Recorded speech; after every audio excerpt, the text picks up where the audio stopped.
Ils ont jeté la canne d'un vieil homme. Mais quand il s'est levé, tout le monde est resté figé. Le rire des jeunes éclata quand la canne de l'homme roula sur le sol carrelé. On aurait dit un jouet dérisoire, jeté au milieu des miettes et des regards indifférents. Mais personne n'imaginait qu'en se levant, ce vieil homme allait changer le poids du silence. Abonne-toi pour découvrir l'histoire complète. Et laisse un like si toi aussi tu crois que le respect n'a pas d'âge. Le café Saint-Laurent bourdonnait comme chaque après-midi. Les cuillères tintaient dans les tasses, l'odeur de café grillé se mêlait au parfum du pain chaud. Des étudiants riaient fort à la table du fond. Un couple feuilletait un guide de voyage, et derrière la vitre, la pluie de novembre dessinait des arabesques sur le trottoir. Près de la porte, un vieil homme s'était assis seul, à une petite table en bois. Sa veste brune, un peu trop grande, tombait sur ses épaules étroites. À ses côtés, appuyé contre la chaise, reposait une canne en bois poli, usée par des années d'appui. Son visage portait les rides de ceux qui avaient si beaucoup vécu, mais ses yeux, gris et calmes, observèrent le monde avec une patience rare. Il s'appelait Henri. Ancien ouvrier, il venait au café presque chaque jour pour un café crème et un croissant.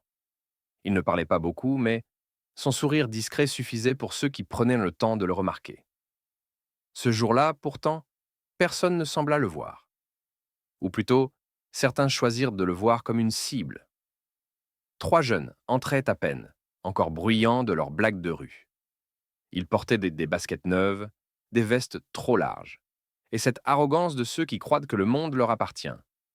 En apercevant Henri, l'un d'eux fit un signe aux autres. Regardez le papy avec sa canne. On dirait qu'elle tient debout à sa place. Les 2 autres éclatèrent de rire.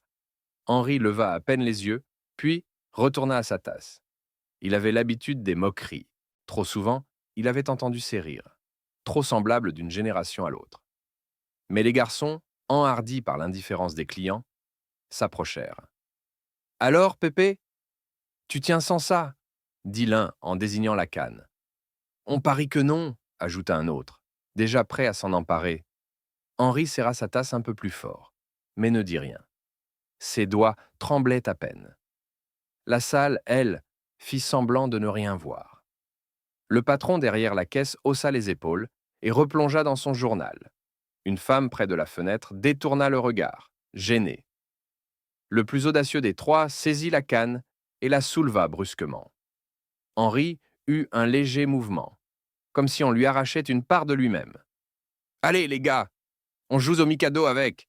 lança le jeune, brandissant l'objet comme un trophée. Les rires fusèrent. Il jeta la canne plus loin, sur le carrelage, où elle roula jusqu'au comptoir. Le bruit sec résonna comme une gifle dans la salle. Henri resta un instant immobile. Le silence autour de lui n'était pas un silence d'appui. C'était un silence de honte partagée, mais personne n'osait parler. Le vieil homme posa lentement ses mains sur la table, repoussa sa tasse vide, puis se leva. Son mouvement fit craquer la chaise, grinça contre le sol. Et alors que tous s'attendaient à le voir chanceler, vaciller, tomber sans sa canne, il se redressa, droit, solide, surprenant. Son dos, que l'on croyait voûté par l'âge, se déploya comme une corde tendue. Ses épaules se carrèrent. Ses yeux gris, tout à coup, n'avaient plus rien de fatigué. Les jeunes cessèrent de rire. Un frisson parcourut la salle. Henri fit un pas sans appui, puis un autre. Son pas était sûr, maîtrisé, presque militaire. Il marcha jusqu'au comptoir, ramassa sa canne et la posa tranquillement contre le bois. Puis il se tourna vers les garçons. « Vous croyez que c'est ça qui me fait tenir debout ?» demanda-t-il d'une voix claire. Un silence lourd s'abattit. Les garçons, pris au piège de leur propre cruauté, reculèrent légèrement. Henri posa les 2 mains sur le comptoir. Son regard balaya la salle. Les clients, figés, attendaient. « Je vais vous montrer ce que c'est, tenir debout sans canne !» Et toute la salle comprit que quelque chose venait de basculer. Henri se tenait face aux 3 garçons, droit comme une poutre. Il n'éleva pas la voix. Il n'en eut pas besoin. « Vous avez cru m'apprendre la chute, » dit-il calmement. « Je vais vous parler de ce qui empêche de tomber. » Il fit 2 pas, sans canne, puis frôla de la paume le bois poli posée contre le comptoir. Cette canne n'est pas un pansement, c'est un souvenir. Le jour où ma jambe a lâché, ce n'est pas moi qui suis tombé. C'est la toiture d'un immeuble en feu, rue des Tilleuls. On avait 4 enfants à faire sortir. J'en ai porté 2 sous chaque bras. La 3e montée m'a coûté un genou. La 4e m'a coûté la moitié de ma respiration. Mais personne n'est mort ce jour-là. Un murmure parcourut la salle. Le patron, blême, leva brusquement les yeux vers le mur du fond. Entre 2 vieilles affiches de cartes postales jaunies, il y avait une photo en noir et blanc qu'on ne regardait plus, des pompiers, fumée épaisse, un homme en casque, portant un enfant, visage noirci, regard clair malgré la suie.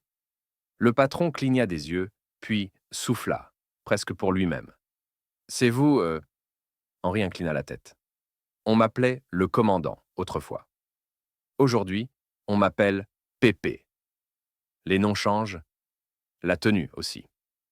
Mais la droiture, elle, ne bouge pas. » Les étudiants du fond cessèrent de chuchoter. Une femme se leva, la main sur la bouche.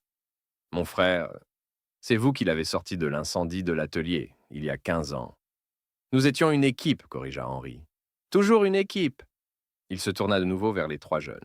« Vous avez pensé qu'un homme vieux est un homme faible. C'est souvent vrai pour les muscles, jamais pour la dignité. La dignité, c'est comme l'oxygène. On ne la voit pas, mais on meurt quand elle manque. Ce matin, vous m'en avez retiré une bouffée. J'ai senti la salle manquer d'air avec moi. » Son regard embrassa les tables. Plusieurs clients baissèrent les yeux. Le patron, les lèvres serrées, remit son journal à plat comme pour se couvrir.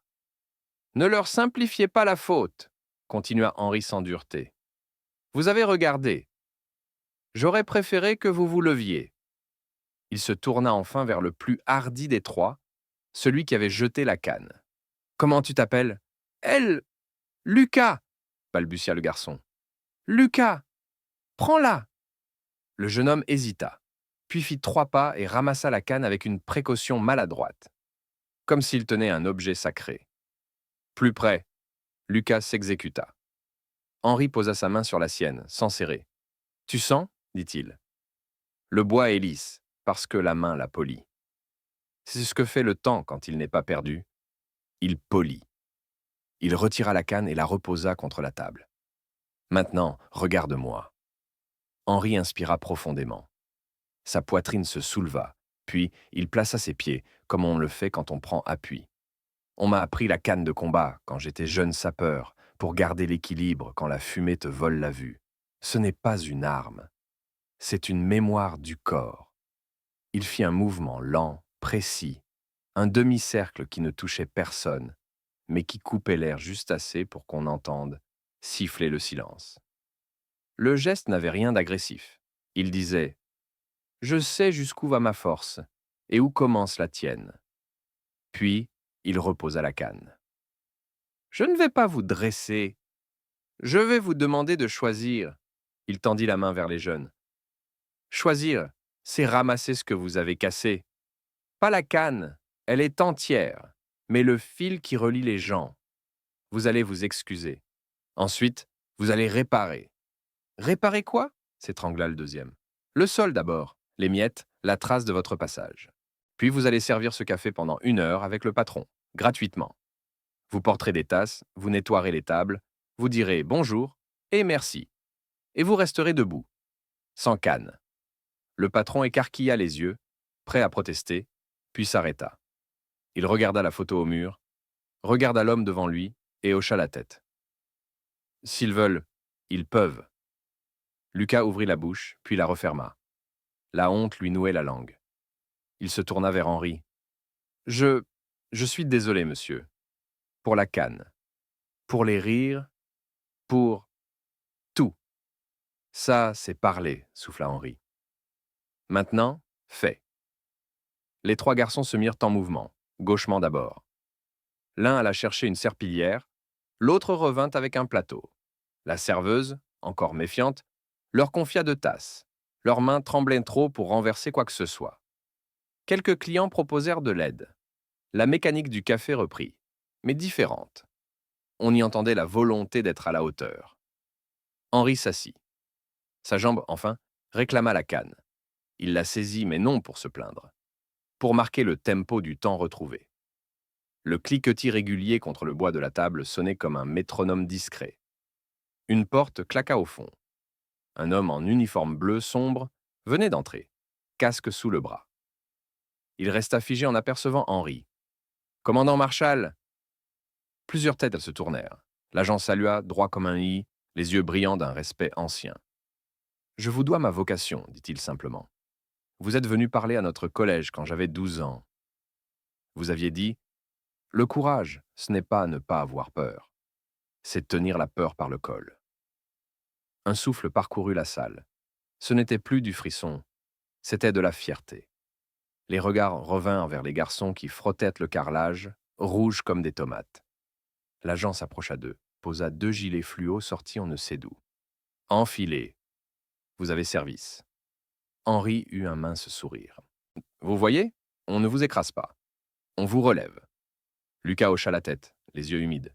« Monsieur, est-ce qu'après, je pourrais, je veux dire, passer à la caserne ?» compléta l'agent. « Les portes sont ouvertes le mercredi. Et pour s'excuser vraiment, on commence par apprendre. » La salle respira comme après une longue apnée. Le patron, les épaules basses, vint jusqu'à Henri, essuyant ses mains sur son tablier. « Commandant, je suis désolé. J'ai vu. Je n'ai pas bougé. » « Alors bougez maintenant, répondit Henri sans dureté. Accrochez une phrase derrière votre caisse. Une phrase qui ne ment pas. Le patron hocha la tête. Il chercha un feutre, une ardoise. Les clients, à voix basse, proposèrent des mots. Finalement, l'écriture s'inscrivit nette. Ici, on tient les gens debout. Henri sourit pour de bon.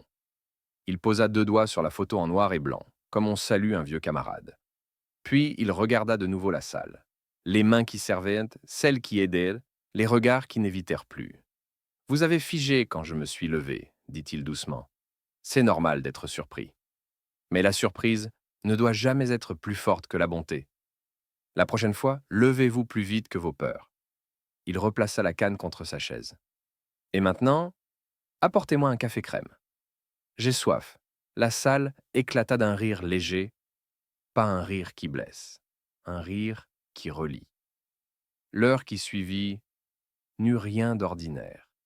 Dans ce café, où l'on parlait d'habitude de météo et de matchs de foot, on vit 3 adolescents servir maladroitement des cafés, nettoyer des miettes, essuyer des tables sous les regards attentifs.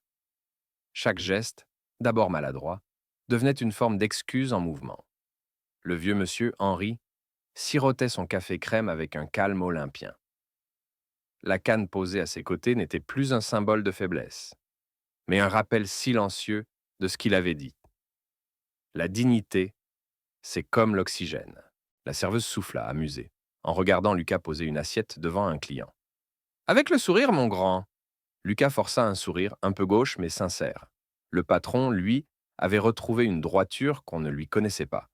Il circulait entre les tables, répétant à ses clients « Aujourd'hui, on sert debout. On sert avec respect. » Plusieurs habitués, émus, sortirent de leur téléphone non pas pour filmer en cachette, mais pour noter la phrase inscrite à la craie derrière la caisse. « Ici, on tient les gens debout. » Henri observait, ses yeux gris pétillants. Ce n'était pas un triomphe. Ce n'était pas une revanche. C'était une réparation fragile, mais réelle. Quand l'heure s'acheva, les 3 garçons revinrent vers lui. Leurs mains sentaient encore le savon de la plonge. Leurs yeux, rouges d'effort, cherchaient ces mots comme on cherche un verdict. « Monsieur, » dit Lucas, la voix ferme cette fois, « je m'excuse encore. J'ai compris, enfin je crois. Mais si je voulais changer pour de vrai, je commence où ?» Henri posa sa canne sur ses genoux. « Tu commences par ne pas attendre qu'un vieux se lève pour toi. Tu commences par te lever, toi, quand quelqu'un tombe. Peu importe qui.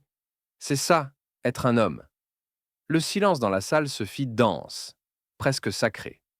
Même le percolateur sembla retenir son souffle. « Et n'oublie pas, » ajouta Henri, « l'humiliation ne fait pas grandir.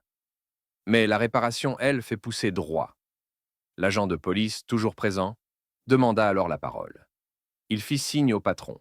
« Vous me permettez ?» Bien sûr, répondit ce dernier. Le policier se tourna vers la salle. Certains d'entre vous l'ignorent, mais vous venez de partager un moment avec un ancien héros, Henri Marshall, ancien commandant des pompiers de Paris. Des dizaines de vies sauvées. Sa photo est là, sur ce mur, et vous passez devant chaque jour sans lever les yeux. Les têtes se tournèrent. Les chuchotements parcoururent la salle. Henri, un peu gêné, leva la main. Assez. Je ne veux pas de statue. Je veux juste que vous compreniez, un homme seul ne change rien. C'est quand la salle se lève qu'elle devient digne. Applaudissements. Pas timides, pas forcés. Des applaudissements francs qui remplirent la pièce d'une chaleur nouvelle. Henri se leva enfin, lentement, reprit sa canne. Ses gestes étaient mesurés, mais sa stature intacte. En se dirigeant vers la sortie, il s'arrêta devant les 3 garçons. Vous avez commencé aujourd'hui par abaisser quelqu'un. Vous finissez par relever des tables. La vie, c'est ça. Une suite de choix. Faites en sorte que vos prochains choix vous tiennent debout. Lucas hocha la tête avec une gravité inhabituelle pour son âge. Je vous le promets. Henri franchit la porte. La pluie avait cessé. Le trottoir brillait encore, mais l'air semblait plus léger. Derrière lui, le café vibrait encore de ce qu'il venait de se passer. On croit souvent qu'un vieil homme ne peut plus se tenir droit. Mais parfois, c'est lui qui redresse toute une salle. Le respect ne dépend pas des années qu'on a vécues, mais de la place qu'on accorde aux autres. Et il suffit d'un geste, se lever, dire « stop » pour transformer la honte en dignité partagée. Abonne-toi pour découvrir d'autres histoires où la dignité triomphe du mépris. Laisse un like si toi aussi tu crois qu'on ne mesure pas la valeur d'un homme à la force de ses jambes, mais à la force de son exemple.